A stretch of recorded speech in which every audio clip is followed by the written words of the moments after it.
In the quiet halls of history, some names echo louder than others. George Washington commanded armies. Thomas Jefferson penned revolutions. But one man, frail in stature, towering in intellect, shaped the very soul of a nation. James Madison, the fourth president of the United States, was not a warrior king or a fiery orator. He was something far more dangerous, a thinker. Born in 1751 in the rolling hills of Virginia, Madison was a child of privilege, but also of pain. Sickly and slight, he was deemed unfit for the battlefield. Yet, while others fought with muskets, Madison waged war with ideas. And his battlefield? The fragile, fracturing United States, a newborn nation teetering on the edge of collapse. By the 1780s, the American experiment was failing. The Articles of Confederation, the young nation's first government, were a disaster. States bickered like petty kingdoms. Debt mounted. Foreign powers circled like vultures. And then, Madison made his move. In 1787, he arrived at the Constitutional Convention with a radical plan. Not just to tweak the system, to overthrow it. Hidden in his notes was a blueprint for a stronger government, one with 3 branches, checks and balances. A federal republic. The other delegates were stunned, some outraged, but Madison, he was prepared. For months, he argued, persuaded, and outmaneuvered opponents. He didn't just write the Constitution, he defended it, co-authoring the Federalist Papers to convince a skeptical public. And when the final document was signed, it bore his fingerprints in every clause, every compromise. But the fight was far from over. Now, Madison faced his greatest challenge,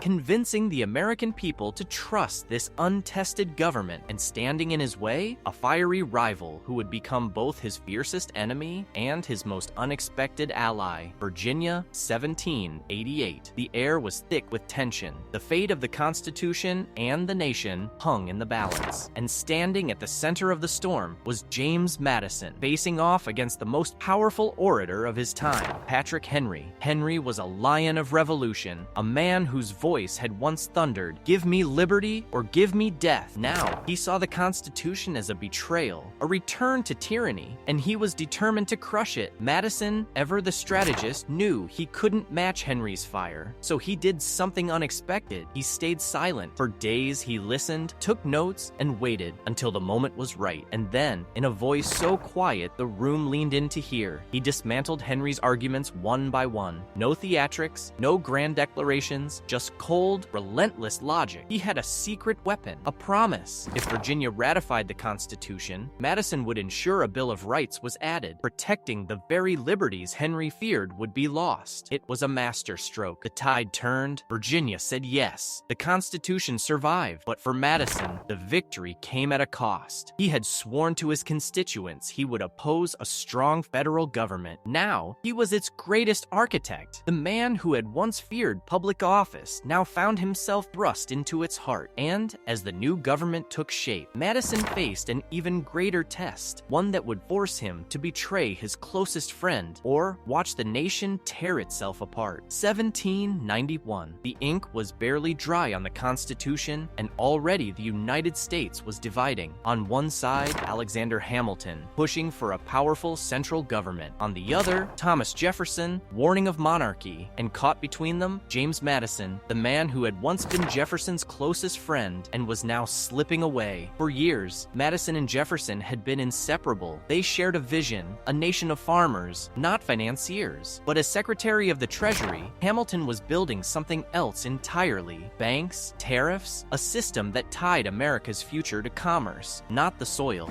Madison had helped write the Constitution. He believed in a strong union, but Hamilton's vision went further than he'd ever imagined. And Jefferson, he saw only betrayal. The breaking point came with the Bank of the United States. Madison, the Constitution's architect, stunned the nation by arguing Hamilton's plan was unconstitutional. Had he turned against his own creation? Or was this the moment he chose friendship over federal power? In the end, Washington signed Hamilton's bank into law. Madison was left isolated. The man who had once united the states now found himself at war with his own principles and his oldest ally. But Madison was not finished. If Hamilton's America was to be a land of bankers and elites, he and Jefferson would build a counterforce, a movement, and in the shadows, they gave it a name. The two-party system was born, and with it, a new kind of politics, one that would soon thrust Madison into into a role he never wanted and a war he struggled to win. June 18, 1812, the decision no president wants to make. After years of failed diplomacy, after months of torn loyalties and bitter debate, James Madison, the quiet scholar, the reluctant leader, signs his name to war. For years, Britain had treated the young United States as a rebellious colony still, impressing American sailors, arming native tribes against settlers. And now, after exhausting every alternative, Madison faced the terrible truth. Sometimes, words are not enough. He knew the risks. The American military was unprepared. The treasury was empty. The nation itself was divided. New England merchants called it Mr. Madison's War. But in that moment, with the weight of history pressing down, Madison made his choice. For 2 years, the war went badly. Then came the unthinkable. As British forces advanced on the capital, Madison, now 63 years old, sick with fever, did something no president had ever done. He took command in the field. The scholar had become a soldier, but it wasn't enough. Within hours, the British torched the White House. The young nation's capital burned, its government scattered like leaves in the wind. As Washington smoldered, even Madison's allies whispered, this was the end. The American experiment, the Constitution he'd sacrificed so much to create, all of it crumbling to ash. But history has a way of surprising even its architects, because just when all seemed lost, an impossible victory would change everything. September 14, 1814. Through the smoke and ruin of war,